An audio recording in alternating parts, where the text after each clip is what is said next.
So one's big, one's not quite so big, but they're both mightily impressive and I've been playing with them all week long. I'm not talking about my testicles, I'm talking about this lovely pair, the Vivo X300 Pro and the Vivo X300, not Pro, the regular X300. Now I've had my SIM slipped inside the X300 Pro for several days, using it as my full-time phone and testing out the camera tech, the game and smarts, battery life, etc. And spoiler alert, it's bloody great. But is it worth the upgrade versus the regular Vivo X300? And what are the not so great bits? Well, here's a full review / comparison type video situation, and for more on the latest and greatest tech, please do subscribe, ding that old notifications bell. Cheers! So the most obvious difference between these Vivos is of course the size. Vivo X300 Pro, pretty much regular smartphone size at 6.78 inches, whereas the Vivo X300 is deliciously dinky at just 6.31 inches. So the X300 is certainly reminiscent of other more compact smartphones like the Samsung Galaxy S25, the Xiaomi 15. Not exactly mini, but about as mini as it gets in 2025. And certainly more comfortable to clutch and use one-handed compared with its Pro sibling, despite the fact that Vivo has, like pretty much every other Android manufacturer out there, gone with a boring iPhone style design. Gotta say, kind of sad to see smartphones looking so generic these days, but hey ho. Can't complain in other areas though. The display pretty much fills the front end of these X300 smartphones, very little bezel action.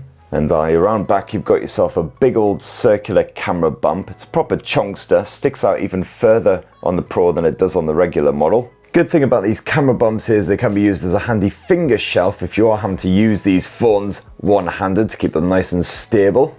Now the arse end of these X300s is constructed from what Vivo terms coral velvet glass. It certainly doesn't feel like glass, it has this lovely soft touch finish. This generally does a great job of fending off fingerprints, although I did just make myself a buttery bagel. So the Pro's rear, a little bit smudgy now. And both of the X300s can be bagged in black or blue. You've also got more colourful options for the regular X300, red, purple and pink, while the Pro model only comes in brown or white alternatives. As for the overall durability, well, the Vivo X300 comes with what they term reinforced glass up front, whereas that's upgraded to armor glass on the Pro model, which is apparently more drop resistant. Although frankly, I'm not going to start hoying around these very expensive smartphones anytime soon. I'll leave all the violence to jerry-rig everything. You do get a pre-installed screen protector on both as well. So far, no scratches or nicks or anything on any of the edges, etc. Even though I've rammed both these phones into the same pocket multiple times this past week, and they're both IP68 and 69 water and spurt resistant. Now to unlock these phones, you've got an in-display fingerprint sensor. It's an ultrasonic fingerprint sensor in both cases. So this takes an accurate 3D image of your print, and as you can see, supremely nippy on the pair of them. Pretty much never fails, even if your fingers are oily, moist, whatever. So I don't think I've had to fall back on the face recognition once the entire time I've been testing this pair. Although yes, the face recognition also excellent, incredibly quick, no problems at all. And then once you're in there, as far as the software goes, well, it's good old OriginOS 6 on both of them, RIP Fun Touch. Now OriginOS always slapped on the Chinese version of Vivo smartphones, while us in the rest of the world got Fun Touch OS, which was never quite as fun as the name implies. Bit of trade's description going on there. Whereas now Vivo has decided, that let's just make it OriginOS everywhere, nice and easy. Complete with some excellent customization options, some obligatory AI shenanigans. And like many launchers these days, if you're streaming a bit of media or something like that, you'll see a big fat Apple iPhone style floating turd pop up at the top of the screen. This is the Origin Island, and it's quite handy if you are playing a bit of music or whatever. It means you can quickly skip track and such forth. You can dive straight back into Spotify if you want to change the album or something. Of course, it could have just been a simple Wii icon that just pops up at the top there. No need for it to be this massive floater like the iPhones. There's a reason for it on Apple smartphones. That's to help to mask the stupidly huge camera orifice. And unfortunately, OriginOS can be kind of buggy at times. So for instance, I found that if I'm playing audio on Spotify or Audible, sometimes that Origin Island, as it's known, won't actually pop up at the top of the screen. And likewise for the media controls, sometimes they appear like they have this time. Sometimes it just says that nothing's playing, which is a complete lie.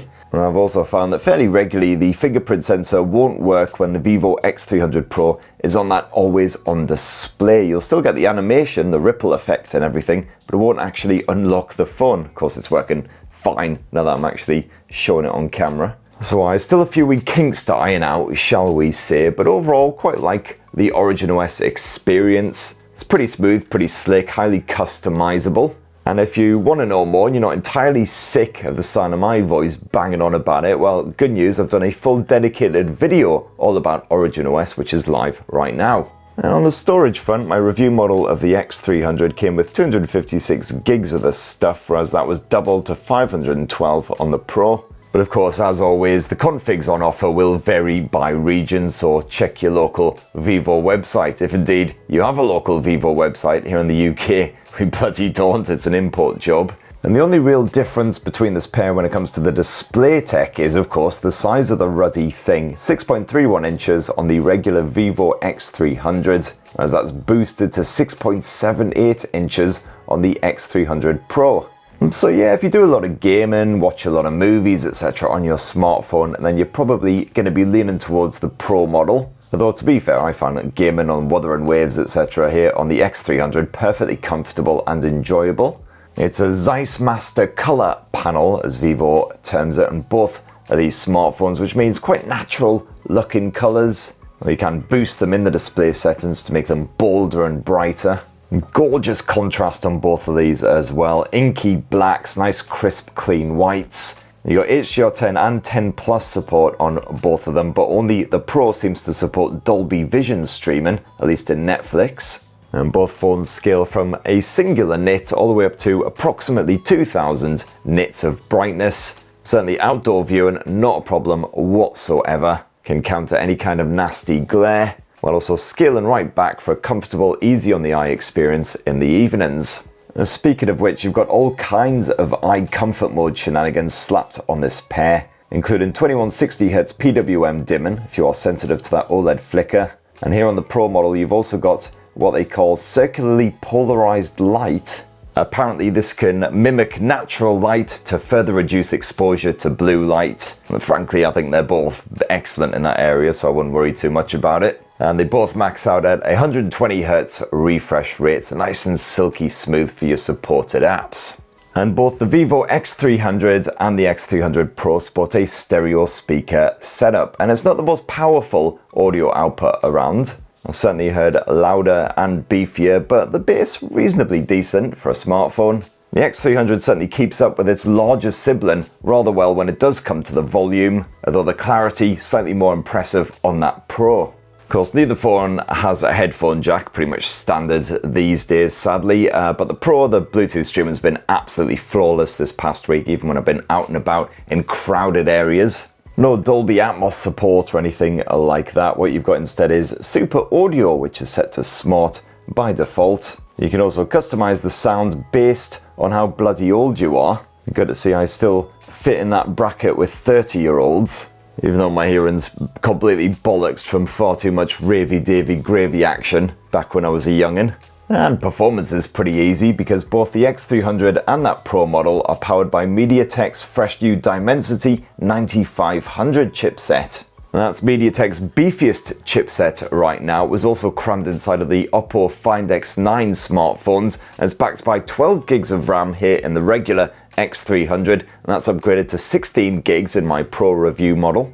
And great news for gamers because both of these X300 smartphones ably handle even the most heavy, resource-draining open-world extravaganzas like Wuthering Waves. No problems at all. I pumped those visual settings all the way up to the absolute maximum levels, topped everything off, and yet the game ran beautifully smoothly. No dropped frames at all that I noticed. And that's even if you're gaming for well over an hour. The X300 and the X300 Pro both stay relatively cool, helped along by the ice vein capillary core design with built-in super water absorption channel to enhance the vapor chamber water return speed, in Vivo's own words.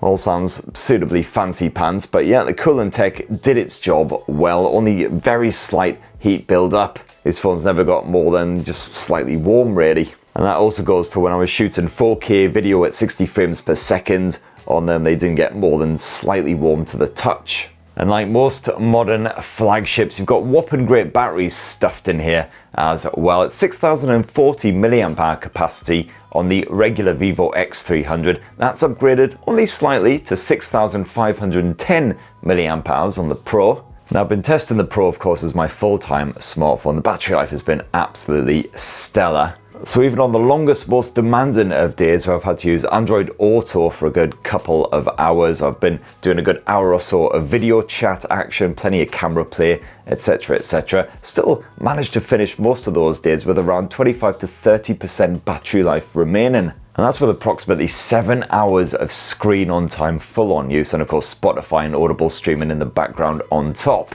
So even quite demanding users should make it into double digits on the screen on time from a full charge of either of these handsets. And just to please any benchmark lovers out there, / not incur their wrath in the comments, did the usual video playback battery test. I downloaded the same video file onto both of these phones, set them to the same brightness level, same conditions and everything, and both phones can play back that video for around 27 to 28 hours approximately on a full charge. As for gaming, well, on the Vivo X300 Pro you could get stuck into Wuthering Waves on the absolute maxed out graphics settings with the esports mode switched on, just to guarantee the best possible performance. You can get around 4.5 hours of action from a full charge under those conditions. As with the Vivo X300, not quite as strong, but you still get just over 4 hours of Wuthering Waves playtime before that one snuffs it. And they're both pretty nippy when it comes to filling that battery back up again as well, because you've got 90 watt wired charging support and 40 watt wireless charging support.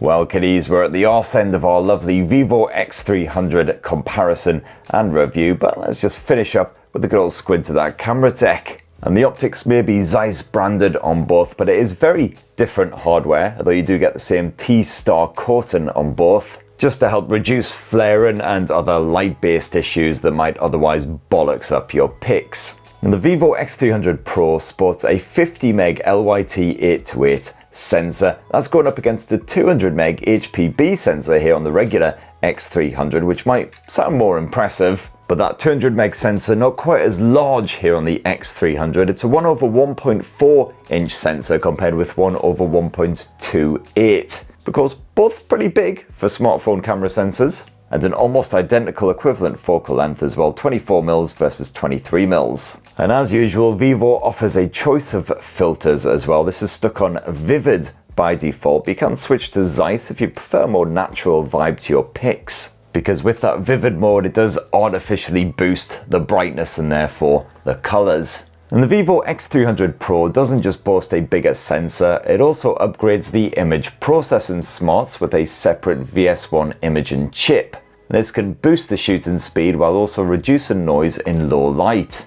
And yeah, the Pro does tend to capture a bit more finer detail in those softer light conditions, while the color capture is certainly also more successful. Although both phones frankly smash it in low light, producing very little grain and coping well with strong contrast. And when the lighting is good, I really struggle to see much difference between this pair, because they both spaff out gorgeous looking pics, among the very best I've seen from any smartphones, especially when it comes to portrait snaps. I really went to town this past week on this fluffy wee git, snapping him all over the joint with the Pro, because it is just proper good.